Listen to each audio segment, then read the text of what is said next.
บายดีสบายสู่ทุกคนเนาะสบายดีพี่น้องทางฝั่งลาวสบายดีพี่น้องทางฝั่งไทยวันนี้บ่วิเสียว่าเรื่องอินฟูดังในประเทศไทยเนาะได้เป็นหนี้20 ล้านพี่น้องหรือว่าในนามอนุสรณ์หรือว่าชื่อดินเด้าคนมาเนาะเป็นเขียวเนาะเพราะเป็นทำคอนเทนต์อินฟูดังเนาะในประเทศไทยเราเฮ็ดการเต้นลงในช่องของเราผู้ติดตามอยู่ประมาณหลายล้านคนประมาณ7กว่าล้านคนเนาะในช่องต่อๆแล้วนะ เออเราดังได้ตะกี้เราดังเราเป็นคนมีเนาะซึ่งเดี๋ยวนี้มีหนี20 บาทคือมีอินฟูลาวเขาไปช่วยเหลือเนาะช่วยเหลือช่วยแห้งอีกหน่อยหนึ่งเนาะก็คือเป็นคนลาวก็คือเป็นอินฟูดังในประเทศลาวเพื่อนพี่น้องคือแม่สมเนาะอยู่ปากซองละห้านับแม่สวรรณเขตเนาะที่คนใดไปช่วยเหลือแล้วเอาเครื่องของเอาแบรนด์ของเราเนี่ยไปขายในฝั่งไทยเนาะซึ่งแบรนด์ของเราโด่งดังมากหลายปีเนี่ยในประเทศไทยเนาะแต่ว่าเราอยากเอาแบรนด์ตัวนี้ไปให้น้องเขาขายช่วยเหลือน้องเขาอีกนะแห่งหนึ่งเนาะซึ่งน้ำเคี้ยวเองหรือว่าอนุสรณ์เองแล้วก็เป็นอีก20 ล้านเนาะการพนันเนาะเขามีเงินเนาะตอนนั้นพี่น้องอาจจะเห็นเนาะในสองทางโซเชียลต่างๆเราเป็นฟูดังในสมัยก่อน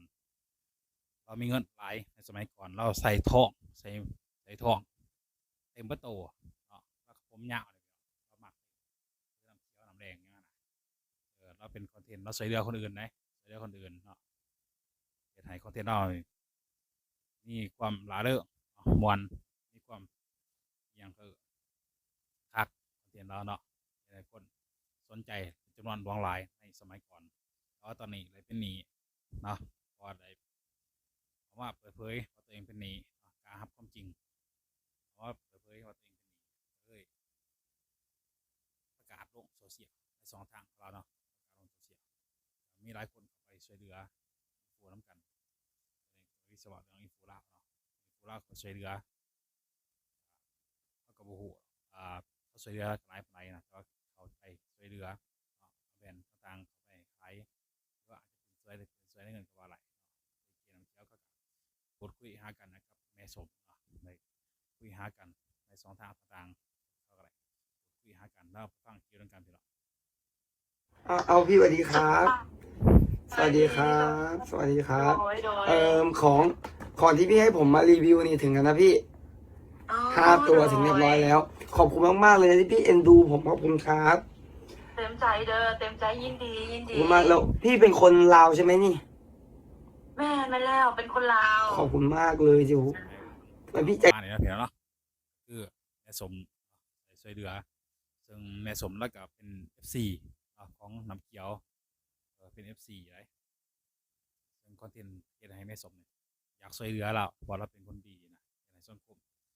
เงียบแจ่มใสอะไรแล้วก็ช่วยเหลือเข้าไปช่วยเหลือแห่งหนึ่งคือมีหลายคนเข้าไปช่วยเหลือเราเนี่ยย่ำลบไปพอถามแม่สมแล้วก็อยากช่วยเหลือเนาะเออเพราะเราเป็น FC อยากช่วยเหลือเพราะว่าลาวไทยครับพี่น้องกันเนาะฟังกันรู้เรื่องบอกในคลิปเราบอกมีแต่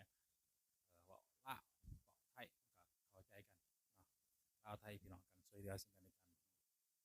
ย่ำลบช่วยเหลือกันบางคนเขาถามเลยเนาะติดเองกับพนันแต่ว่ายอมรับความเป็นจริงนี่แหละว่าเฮาติดหนี้มาเปิดเผยมาความจริงหลายคนก็อ่าให้โอกาสเพราะว่าบ่มีไผหรอกสิสมบูรณ์แบบ100%เนาะถ้าเราผิดพลาดก็มีหลายคนที่ช่วยเหลือเราให้โอกาสเรานะอย่ามีครั้งที่ครั้งที่ 2อาจจะมีคนโจมตีเราหลายก็สิเฮ็ดให้มันดีที่สุดเนาะสำหรับท่องเที่ยวเป็นน้ำใจให้น้ำเขียวเนาะประสบผลสำเร็จใส่นี้ไว้กำลังใจน้ำเขียวหวังว่าบ่วิดที่ว่าอาจจะหลายเพราะ FC เราหลายกำลังใจหลายเนาะประมาณนี้พี่น้องชาวไทยเราช่วยเหลือซึ่งกันและกันเนาะฝากพี่น้องไปอุดหนุนเนาะสบู่ครีมครับต่างๆนั่นละของแม่สมเนาะที่ได้ช่วยเหลือซึ่งกันและกันครับน้ำเขียวประมาณนี้พี่น้องเราประมาณนี้ ฝากกดไลค์กดแชร์กดติดตามบวิดเนาะเพื่อเป็นกำลังใจให้บวิดต่อไปพี่น้องสบายดี